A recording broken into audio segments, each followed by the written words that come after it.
He has labored, he has suffered to lead his people into the land of freedom. He is the Redeemer.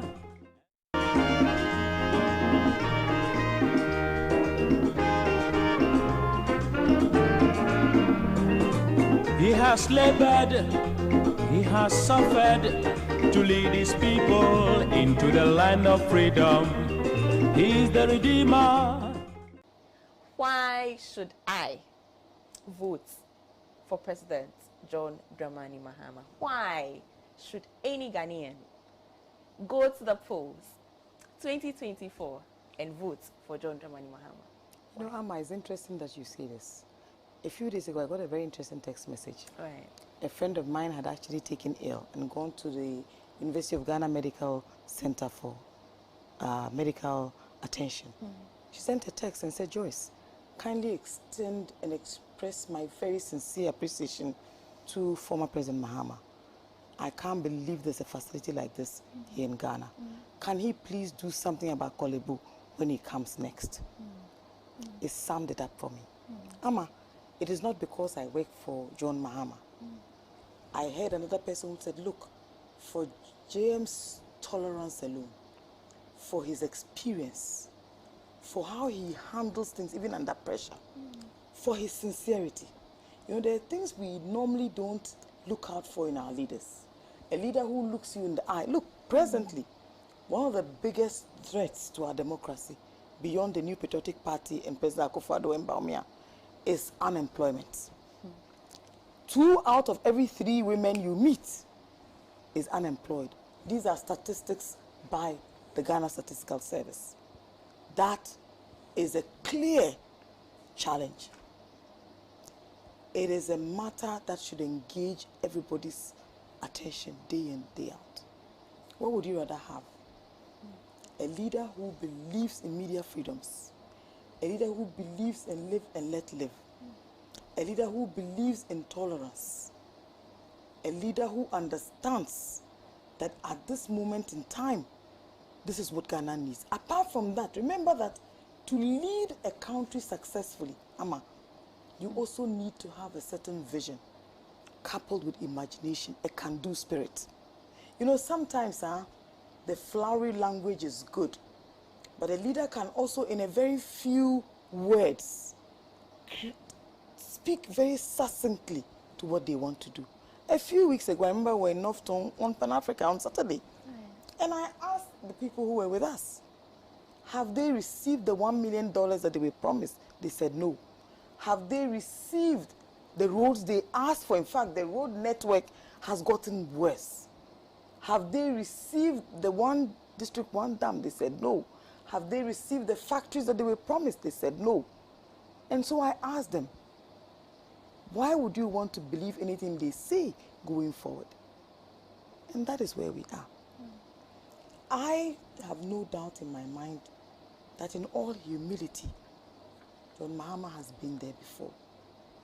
And if you look around you, a few days ago I posted something on Twitter about procedures that are taking place at the Ridge Hospital, where my younger sister works. And everybody was fascinated by this facility, by the surgeons, and the fact that they could carry out this very delicate surgery in that facility. Do you remember that at the time when we were all in that campaign mode, the biggest debate was to do with the costs of revamping that facility? Since the faux pas of Agenda 111 hospitals, what has happened? A facility that was serving a whole community was brought down, demolished, and has stayed the same since. Travel across the country and you see them. In fact, most of them had all these borders around them. Most of the borders are falling off. And yet, facilities that were completed, people were denied access. Look at the UGMC. There had to be protests. And everybody who has been there at whatever time, whether in the course of the pandemic or otherwise, has had reason to marvel. You know, look, we are not there yet. I'm sure we will all want a certain better Ghana that will be safe for our kids, that all of us will be comfortable to live in. What we don't want is a Ghana that is for them and for us. If we are not meeting and there's no synergy, then you have a problem. You know, there's a certain level of humility and experience will teach you that there's a way that you must relate even as a leader, that you do not necessarily have to lord it on people. Look, let me say something. That one of my biggest disappointments with this Nana-Addo Bawumia administration, Ama, is how they spend time casting aspersions, shading successors, political opponents, name it. The acrimony these past few years is unbelievable. Think back to the days of Jerry Rawlings and President Akufo, for example. Philomena Kwetenge, if you remember. It was a joke and we all used to carry it around. These days, listen, you go out to go and commission something. You forget that you threw the first barb by saying the port expansion didn't exist. So he replies to you that, oh, don't worry, this fishing thing that he wants to do is just that. And then you finish the fishing harbor. Fishing harbors formed a part of the NDC's manifesto from 2012. If you remember, the Jamestown rehabilitation, the landing sites, they were all part of our manifesto. In any case, the Takoradi expansion, phase 1 and 2, were all done by the NDC. So you probably come and do phase 3, which is that you've added the fishing harbor. And look at the acrimony, look at the rancor, look at the language, look at the anger of the person delivering it. After a second term in office, a little bit of respect sometimes is good. And democracy is also about hatred. Why would you hate your opponent? Your NPP is NDC. What's the big deal? So I think that for the level of tolerance, humility, affability, the can-do spirit, the opportunity given to so many young people to flourish in the NDC. I don't even consider myself a young person anymore. There are so many others. How many leaders can actually allow for such opportunities? And there's one thing that I say about John Mahama. He's a very sensitive man, very conscious of our societal nuances, and actually believes that there is something to salvage. And so I tell people, look, vote for the NDC because you believe that whatever is available should be for all of us. Why? They promise free Wi-Fi on our campuses. They promise laptops. They promise free water. They promise what? An egg a day. What? Hot chocolate per child. An end to schools under trees. Name it. Do you know the part even about a teacher? When a second lady visited a school, who actually dared to ask her for chalk? I mean, imagine I walked into your house and I came to ask you for salt.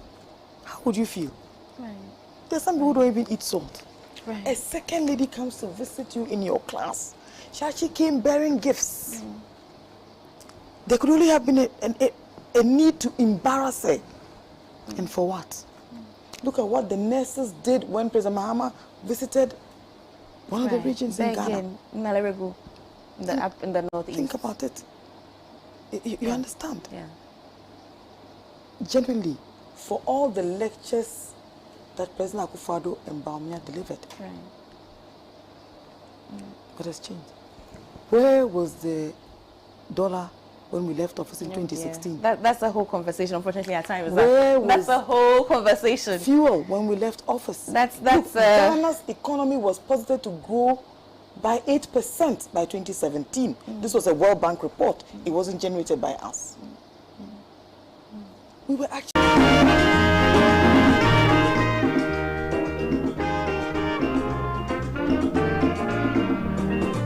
He has labored, he has suffered to lead his people into the land of freedom.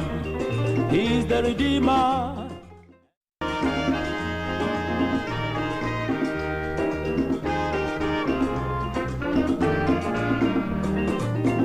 has labored, he has suffered to lead his people into the land of freedom. He is the Redeemer.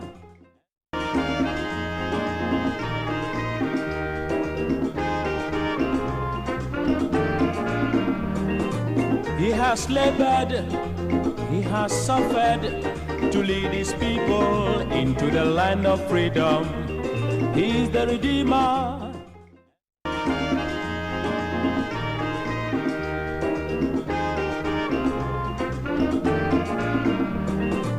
He has labored, he has suffered to lead his people into the land of freedom.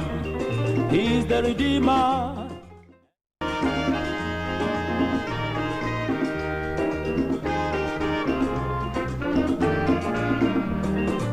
He has labored, he has suffered to lead his people into the land of freedom. He is the Redeemer.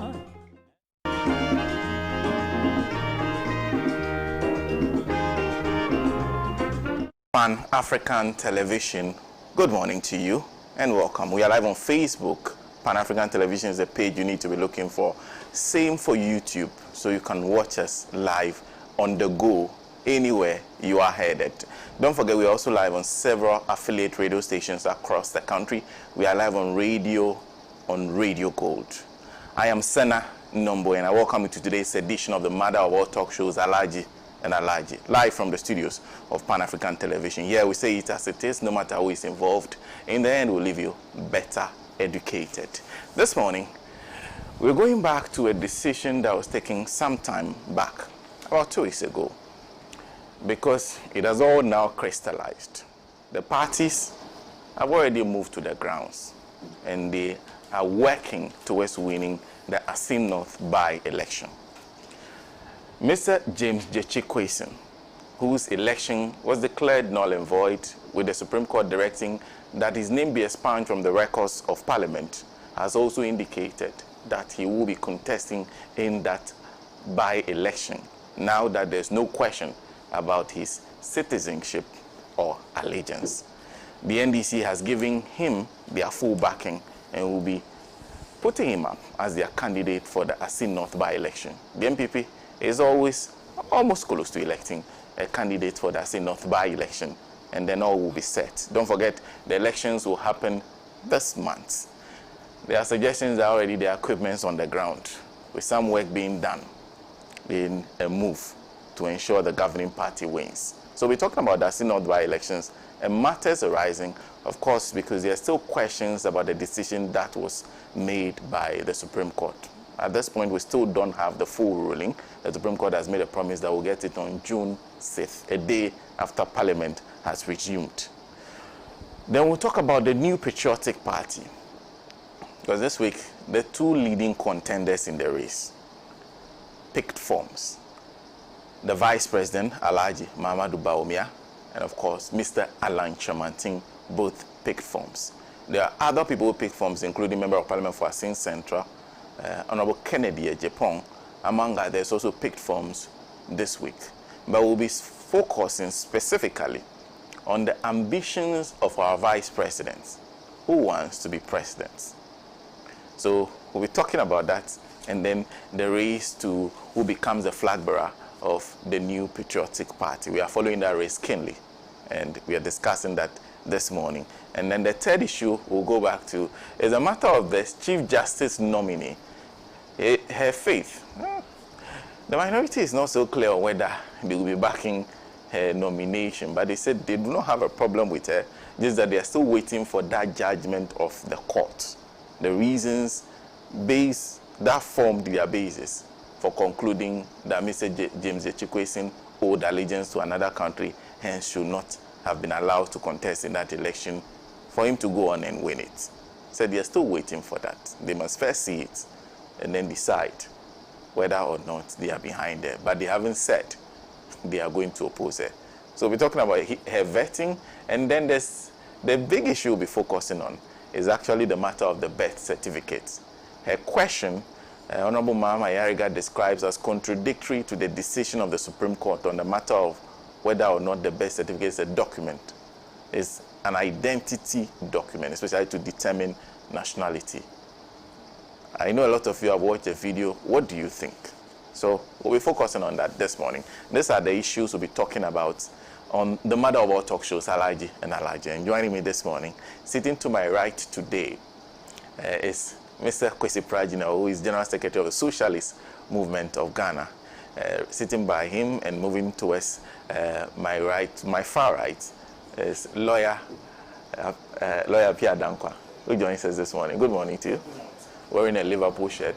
Yeah. You never walk alone. Still representing Liverpool on the show. No. He's a member of the communications team of the new Patriotic Party. And it's also fantastic this morning to see Yao Bruja Jemfi. It's been a while since he's been on the show. Good morning to you. Good morning, Sena. He's an NDC youth activist. And then, of course, since we'll start from the Central Region, we brought the Central Regional Communications Officer of the National Democratic Congress, Gabriela Tete. Good morning. Nice to see you. Well, so let's dive right into it. But let me remind you that if you're watching us via Facebook or YouTube, feel free, use the comment section, share your comments with us, and then we'll read it out. And also, when you watch the screen, there's the number that's projected. There's 055 991 9802. It's our WhatsApp number, so you can send a WhatsApp message to us and we'll go through it and read it on the show. Thank you very much as always for joining us. We'll start from the Assin North by-election and matters arising. The by-election has not happened yet. There are preparations ongoing for us to head to the by-election. And I will start with, I haven't seen him so long. I want to hear his voice first. Yeah, I'll be judging for you on this one. Good morning. Good morning, Sena. And good morning to Uncle Kwesi, my brother from the NPP. Gabi, it's been a while since you. It's good to see you today. Sena, the NDC is commemorating the June 4th anniversary tomorrow in the Volta region, Ho to be specific. And I will encourage all comrades who are far and near to the constituency of Hohoi to be there tomorrow. Today is for the lectures, and then tomorrow will be for the main event.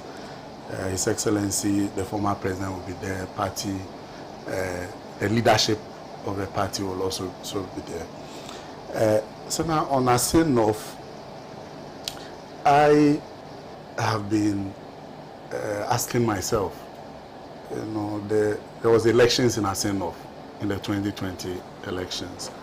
Both presidential and parliamentary elections went on.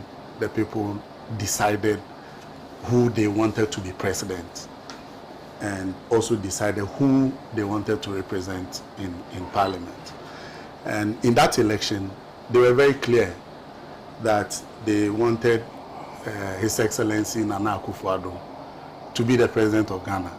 And so he won in that election, in the presidential election. I think he got a few votes more than former President Mahama. And in the parliamentary election, they decided that they wanted Honorable Gyakye Quayson to represent them. And it appears that from the get-go, the NPP has not been comfortable with that decision. And I have listened to some of their communicators say that why would the people vote presidential for Akufo-Addo and vote parliamentary for an NDC person? And I think that that's quite unfortunate because these are two distinct elections, parliamentary and presidential, and the people knew who they wanted to represent them. And so they have tried various means to ensure that they get Gyakye Quayson out of parliament and subvert the will of the people in that parliamentary elections. And that did not begin today. We all know the history of how it started, how they even petitioned the Electoral Commission before the elections. And the Electoral Commission gave hearing to Gyakye Quayson in November 2020.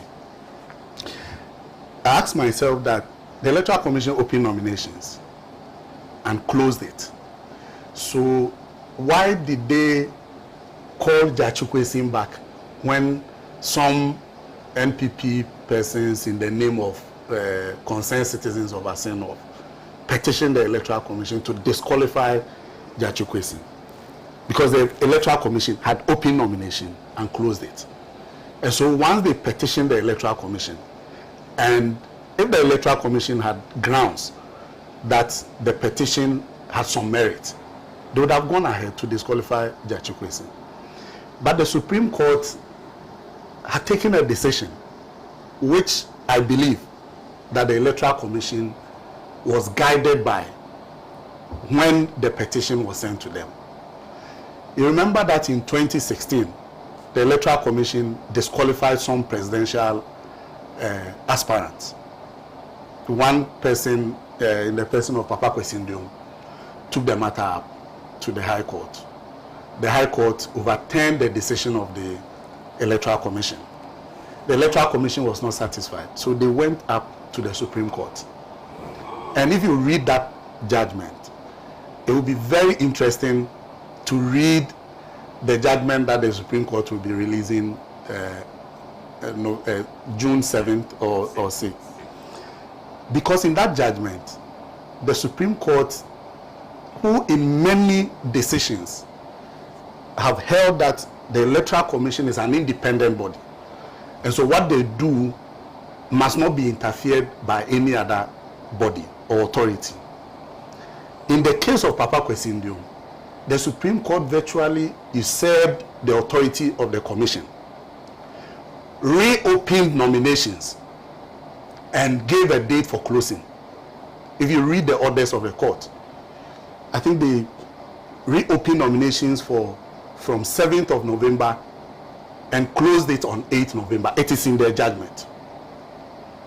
What was the issue? They said that the Electoral Commission's decision to open and close nomination, that nomination is not an event, it's a process. And so before printing of ballot, before elections, that process must be ongoing, such that if any issue arises out of a person's nomination, that person must be given a hearing and the matter determined. And I think that that is the only reason why the Electoral Commission entertained the petition and called Gyakye Quayson to give him a hearing. And when he appeared before the Electoral Commission, it was very clear he had his renunciation certificate. And that's how come they cleared him to contest. If the people were not satisfied with that process, they could have taken the matter up, either to the High Court to review the decision of the Electoral Commission, or further to the Supreme Court if they even thought that there were some issues to be interpreted. But the people went silent. They did not pursue it further. Only for us to see videos of NPP leaders who even before the elections were promising their people that Gyakye Quayson would never be a member of parliament. And that even in the event that the people of Assin North decided that Gyakye Quayson should be the member of parliament for them, they were going to make sure that he is removed from parliament. And I've seen a video of Kennedy Japan, Honorable Kennedy Japan, boasting that the guy would be moved out of parliament even before the elections. And so all the things that started immediately after the elections, when they realized that they had badly, been bruised in the parliamentary elections and parliament was in a hang, they now started fishing for information to attack certain members of parliament on the side of the minority. And that's how come they landed again on Gyakye Quayson. Took it to the High Court, all the drama that happened in parliament on the day of swearing in. We are all witnesses to it. So it's been persistent and consistent machinations to get Gyakye Quayson out of parliament at all cost. Otherwise, persons who have gone to the High Court, as the Constitution, dictates, per Article 99, you must, if it's about the elections of a member of parliament, it is only the High Court that has the power to invalidate a parliamentary elections, not the Supreme Court. It is in the Constitution, written black and white, that the Supreme Court lacks jurisdiction to invalidate a parliamentary election. And the Supreme Court in many cases have quoted this article in the Constitution and refrained from assuming jurisdiction in invalidating parliamentary elections. So the people went to the High Court. At the High Court, the lawyers of Gyakye Quayson raised an issue of question of law, that Article 94(2)(b), which deals with allegiance, has never been interpreted by the Supreme Court. And that article is ambiguous. It is not clear, because it says that the person is not qualified to be a member of parliament if he owes allegiance to a country other than Ghana. Now here, allegiance is separated from citizenship, because if you check Article 94(2)(a), it's very clear. Citizenship is stated that the person must be a citizen of Ghana, must be 21 years at least, and must be a registered voter. And so in the case of Zanato, the court interpreted 94(1)(a), not 94(2)(b). So when the lawyer Patriotic raised this issue at the High Court, the lawyers for the NPP disagreed with him. In fact, the High Court also disagreed with him and said that that article has been interpreted in the Zanato case, which is different, which is a different article. But whatever it is, these same persons who went to the High Court now abandons the processes at the High Court and also at the Appeals Court and goes to the Supreme Court with a fresh writ, trying to cloud the same matter in another form of constitutional interpretation. And strangely, the Supreme Court assumes jurisdiction and invalidates a parliamentary election, which is against the text of the Constitution. That's very serious. And that's a precedent that, for me, would be very, very bad for the country, because we would be having a lot of parliamentary elections. And if people will be running to the Supreme Court, you know, clothing their petitions in the form of constitutional interpretation, and the Supreme Court is going to assume jurisdiction, then we better go ahead and repeal Article 99. It's of no use. And even repeal many sections in the Representation of the People's law, the PNDC law, because many of these laws support what the Constitution states in Article 99. So fast forward, they are saying that they have declared the seat vacant. The records in Parliament should be expunged, and all those things. What does it mean to a constitutional democracy? Because I am not a lawyer, but I've been a follower of the law, and so there have been many cases of interpretation that I have been involved in. My case with the Attorney General, the title of the case is Brojaji and Fee versus Attorney General, on the U.S. military base in Ghana, the U.S.-Ghana Military Cooperation Agreement. You know, I've gone to court asking the court to strike down the action of the executive. You know, the Minister of Defense sent the agreement to Parliament. The agreement was not signed. But if you check the Constitution, I think Article 75 or so, clearly indicates that the agreement, any agreement that the President enters into, must be put before Parliament. And that agreement must have been executed. And in my understanding, executed agreement means that it must be signed by parties to make sure that the agreement is valid. The Supreme Court, in interpreting that matter, said that they were not going to use a strict technical approach They were going to be benevolent. They were going to be liberal. They looked for the intentions of the framers. So in the case of Gyakye Quayson, what is the intention of the framers in saying that a person's allegiance must be a qualification?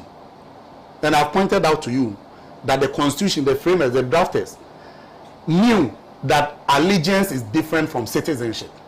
That is why they state citizen at 1A and comes to 2B to state allegiance. Because allegiance in some instances is not permanent. It can be acquired. So if some people have the free will to acquire allegiance, they have the free will to relinquish it. But the ruling by the Supreme Court is simply saying that allegiance cannot be relinquished freely unless it is determined by the country that you hold allegiance to. And so it will be very interesting to see how they systematically arrived at that decision. But we are back to Assin North. I want to comment on the decision by the Clerk of Parliament to write to the Electoral Commission. Because if you watch the vetting of the Chief Justice, the nominated Chief Justice, the issue came up.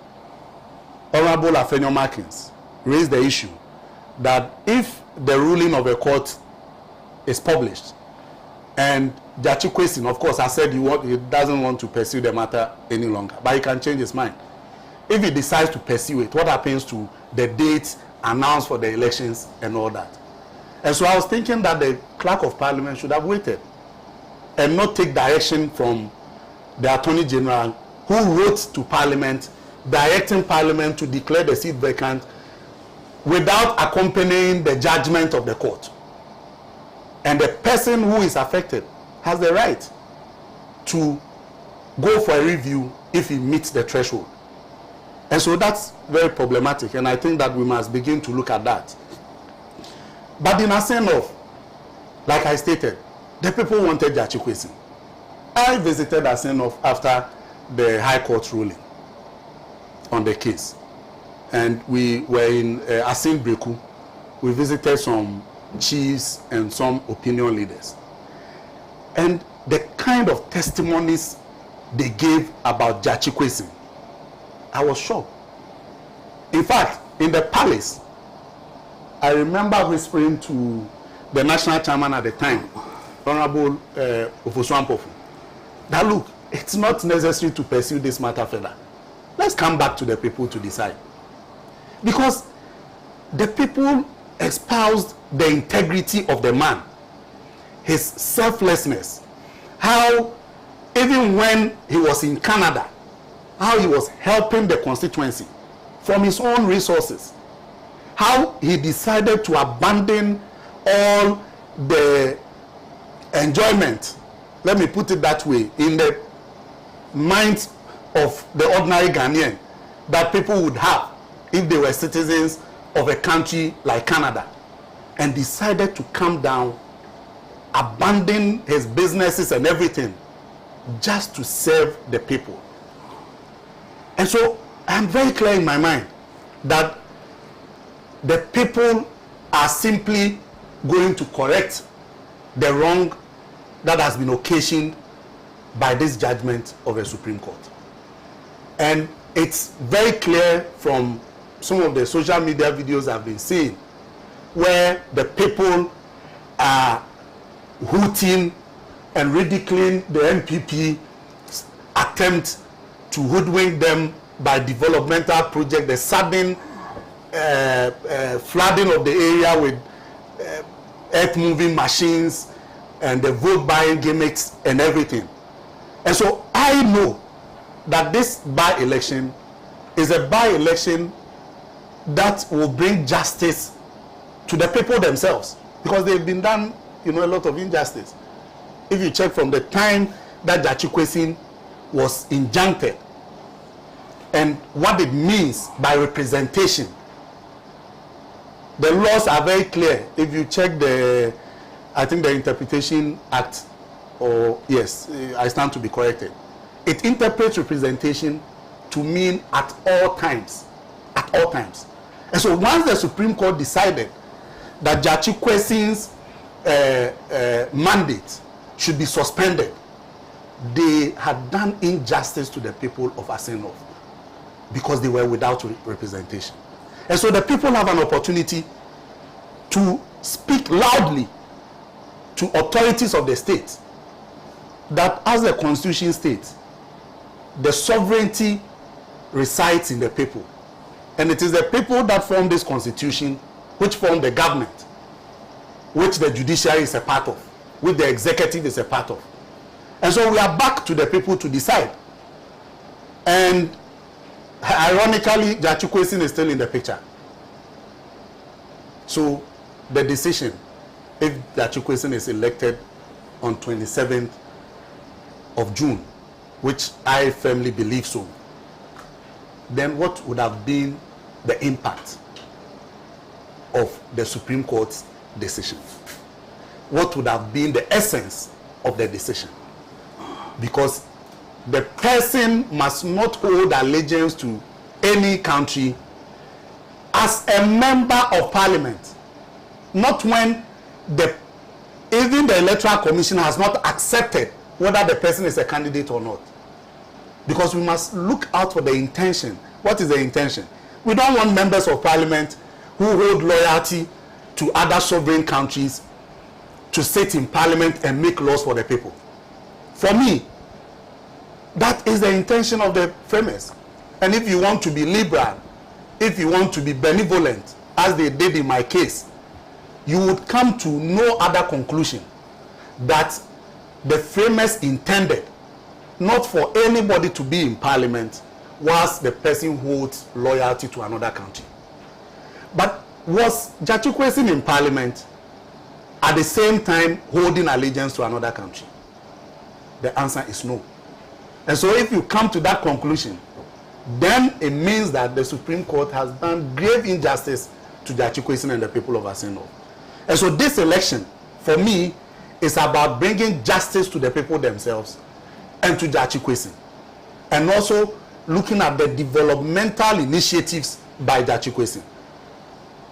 The chiefs were commending him for some bridges that he had paid attention to, some street lights he had given them. I was there myself and I heard them. And they were even asking whether Gyakye Quayson could contest again. And the answer is yes, because no law bars him from contesting. And so if he is the person the people wanted, and the Supreme Court has removed him, and he is qualified to contest again, there's no contest. For me, it simply goes without saying that the people will just go back to affirm Gyakye Quayson. And if you want to test his popularity, check the results, the numbers. What was the name of the late NPP former chairman, Obeche Bilamte? He says the numbers don't lie. If you check the numbers, you would realize that Gyakye Quayson is very, very popular within the constituency because he got more votes than the NPP presidential candidate, who even won in the presidential elections. Nana Akufo-Addo won with some 16,000 votes. Gyakye Quayson won with over 17,000 votes. 2,000 votes more than the NDC presidential candidate. So this is somebody whose popularity cuts across. And so I know that the NPP will deploy all the arsenals. They will do the vote buying like they did in Kumawu, pay money to people on election day, go with to do all kinds of development and everything. I watched the proceedings of the Committee of Parliament on Public Accounts. And you notice that many of the headmasters of the schools from other areas who came were complaining about infrastructure deficit and everything.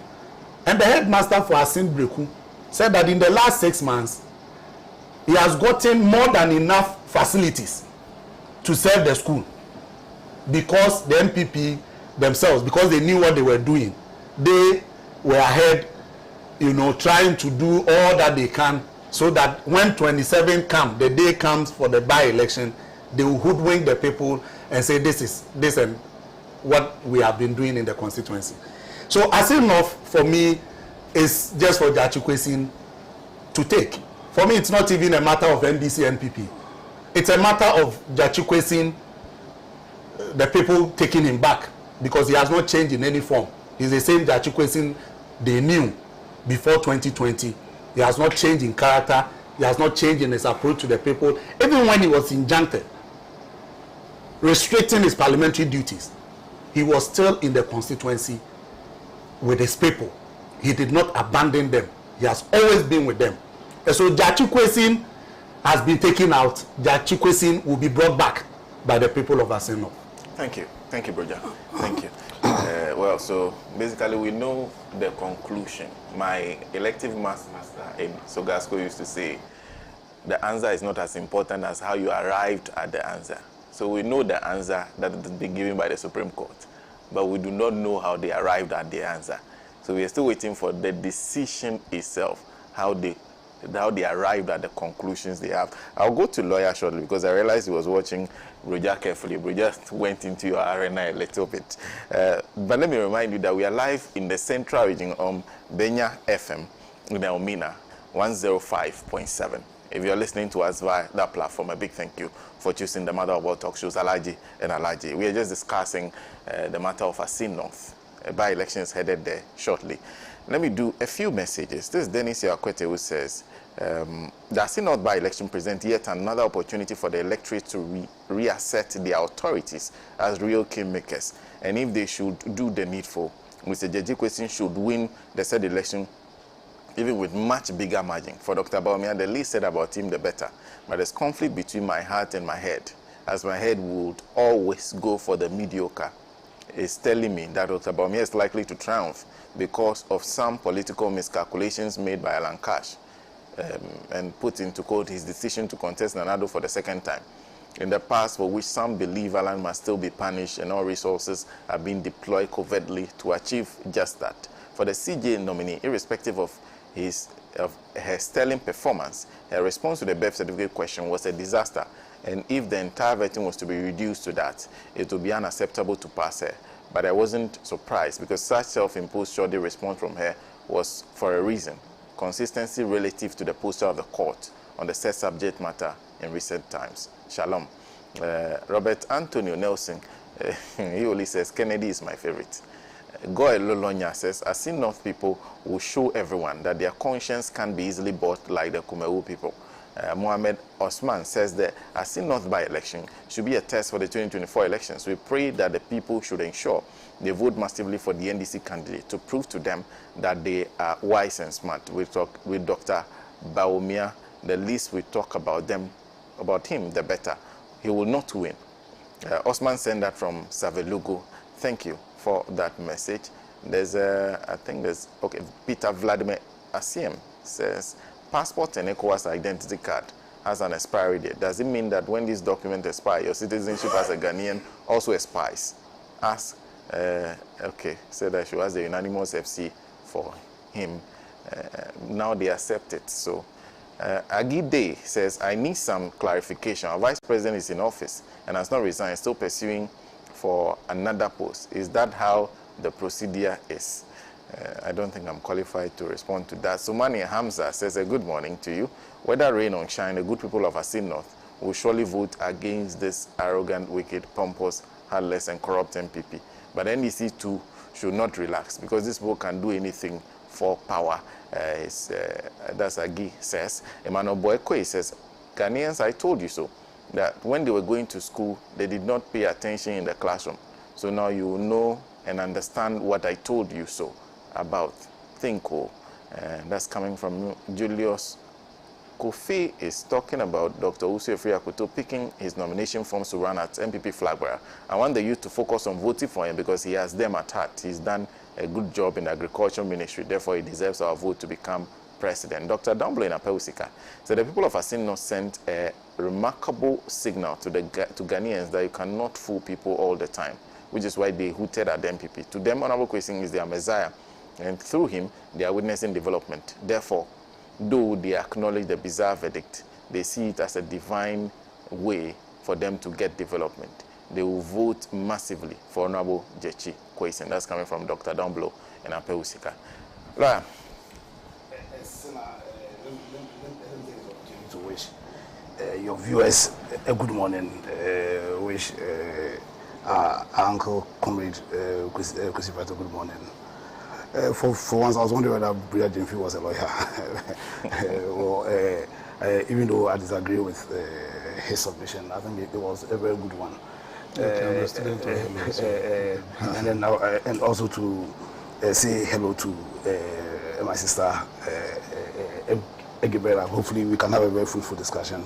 And I think that the tone has already been set. I think for me, the starting point for this discussion ought to be the Constitution of Ghana. You know, in 1992, the people of Ghana took upon themselves to be governed by the Constitution, specifically what I call, or what we call constitutional democracy. And so a system of governance that seeks to limit the powers of government so as to protect the liberties of the people. Now, in that light, one of the abiding principles that we took upon ourselves, as in to achieve that good, was the principle of the rule of law. It was the principle of the rule of law. And if you go through that principle, as in from all what the jurists have said, from Aristotle through John Locke, through Amy Dicey, if there's one very critical tenet that this principle is premised on, then is the principle that the law, as far as is possible, must be accessible to all. One, it must be intelligible, it must be clear, and must be predictable. So, in a system of governance where the rule of law is entrenched, the law is like a prophet. You can look at the law and predict what will happen. You can say that, no, if you do this, that, and that, this will be the consequence. And so, one jurist called Schwarzschild said that legal stability and predictability is one of the fundamental reasons why the rule of law is necessary. So, having taken upon us the system of law, it means that every single thing that we do, everything that government do, powers that have been given, are governed by law. And so when it comes to your desire to be elected as a parliamentarian, I think the best place to look at is the law. You understand? And clearly this whole Gyakye Quayson case, even before he even picked up from, he ought to know, or the NDC themselves ought to know, all of us ought to know that that process was going to be governed by one, the 1992 Constitution, Article 94 specifically, that governs with your eligibility or your qualification. It was also then within that, because of also case law, because there was precedence, and that leg that was going to be determined, that was very critical, was at what point in time? At what point in time is this eligibility criteria, the qualification, at what stage of the election process was it going to be considered? Because we should bear in mind that in the case of the Republic versus High Court, Senator Admiral Rawlings had given the Supreme Court an opportunity to make a decision on specifically what time those qualification procedures or qualification requirements were considered. Also, with the peculiar issue of Gyakye Quayson bordering on whether or not he will owe allegiance to another country or not, and Gyakye Quayson and the NDC themselves recognizing that the fact that he held the citizenship of another country was going to be an issue, they took steps to renounce his citizenship in Canada before the elections. Now, the question also then becomes that what law governed his renunciation? And clearly, that was also governed by the Citizenship Act of Canada. Now, so when you put all this together, the conclusion person I come to is that if, or based or premise on the tenet that the concept of the rule of law allows you to predict what the law is, the NDC ought to, or they knew the consequences of what is happening now.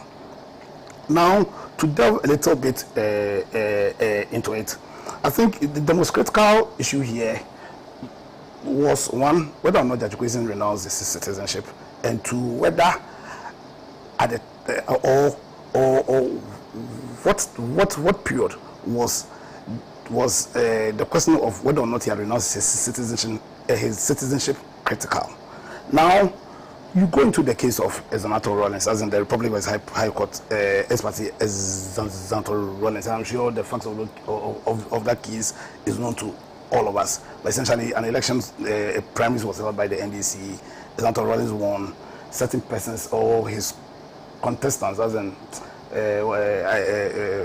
one Kuma and then somebody else, took her to court on the grounds that she did not qualify to even contest because she didn't have what's called a voter's ID card. She wasn't a voter.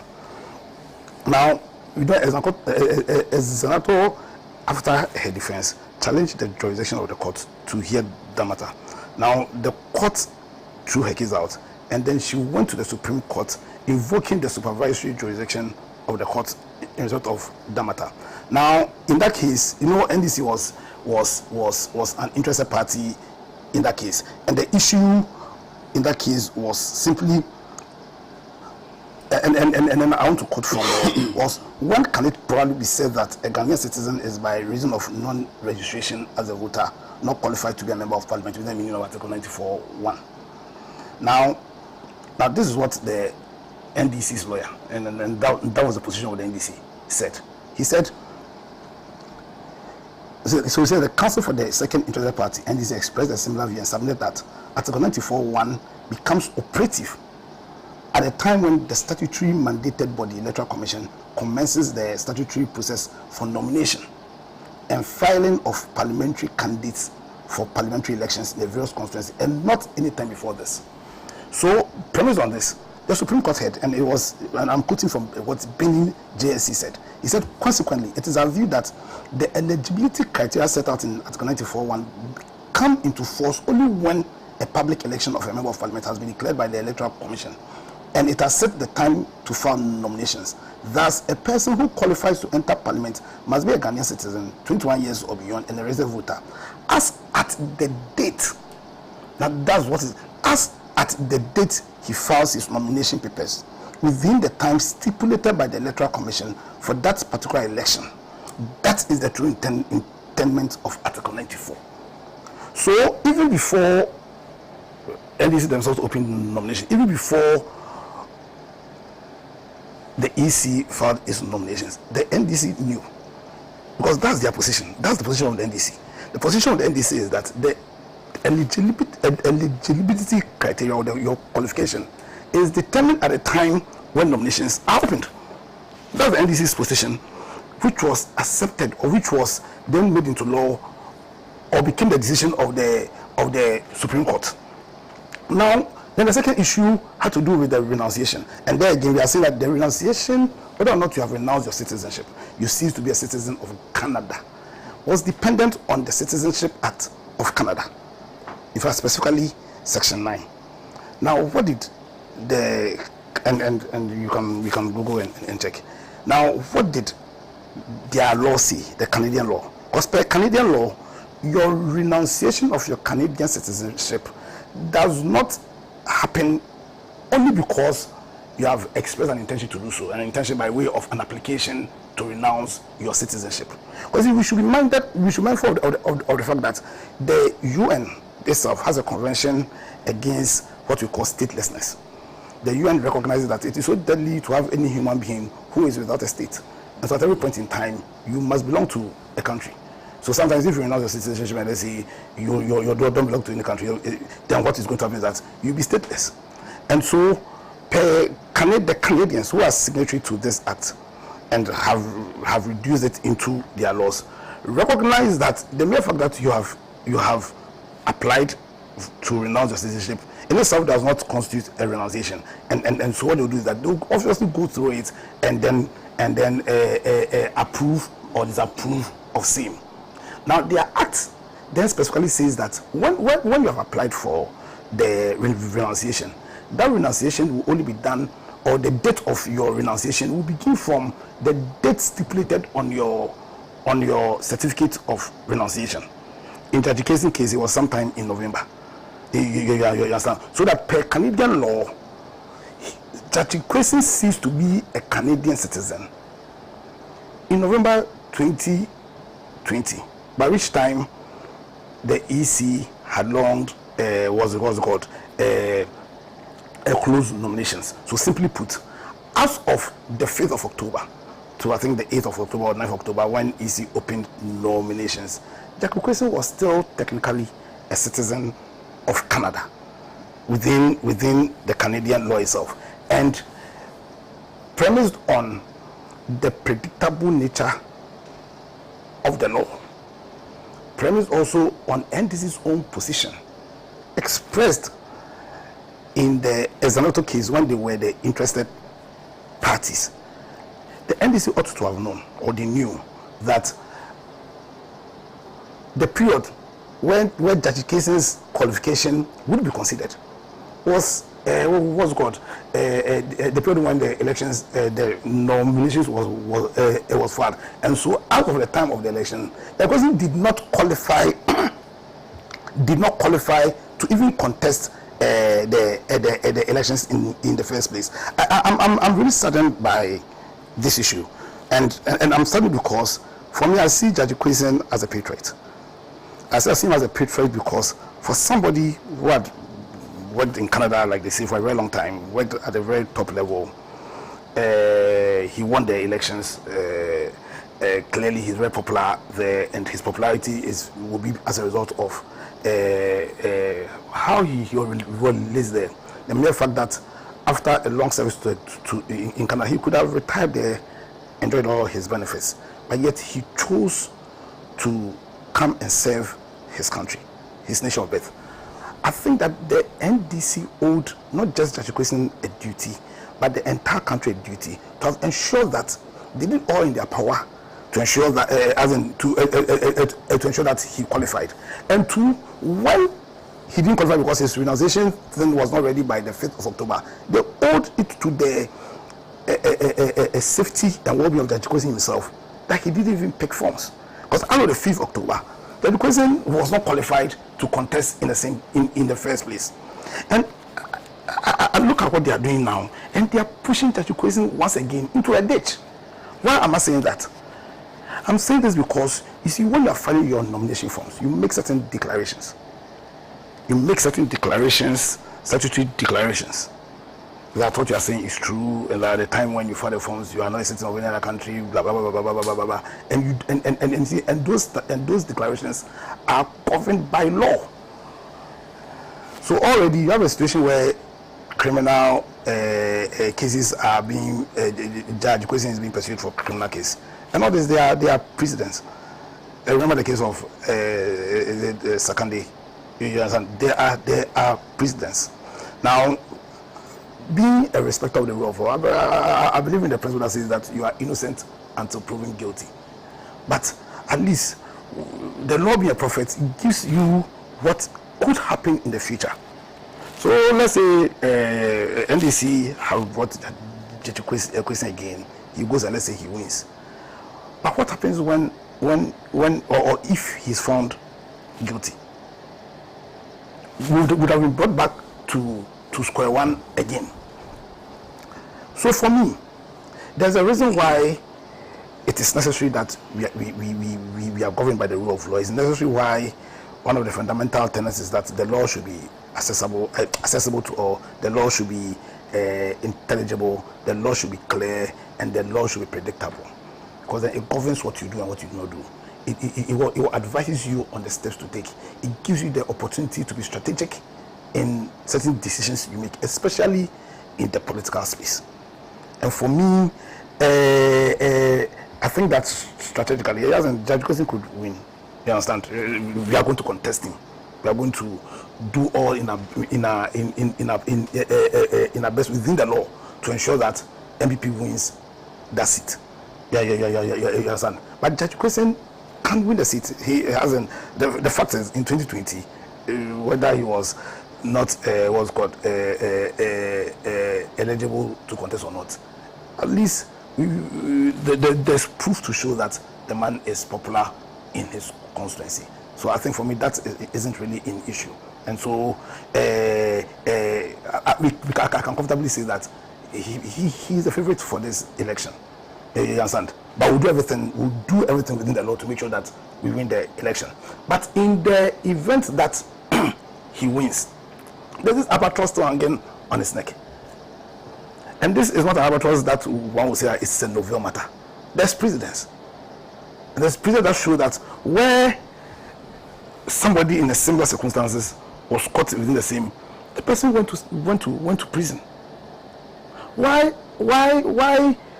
is it that we have sadly put this poor man, this patriot, whose desire was to serve his nation, we've put him in a situation where he could end up in jail?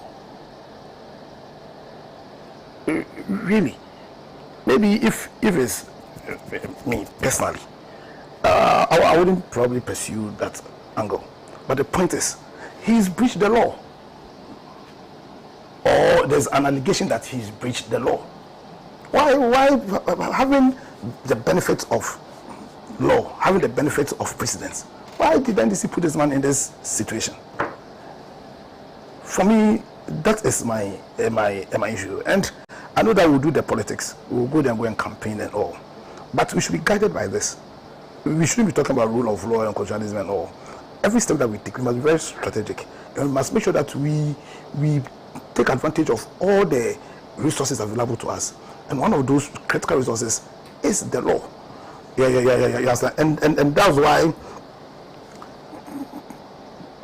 proponents of this concept push that for we to enjoy the benefit, the goods of the rule of law, then the law must be accessible to all, as much as so far as it's possible. It must be intelligible, it must be clear, and it must be predictable.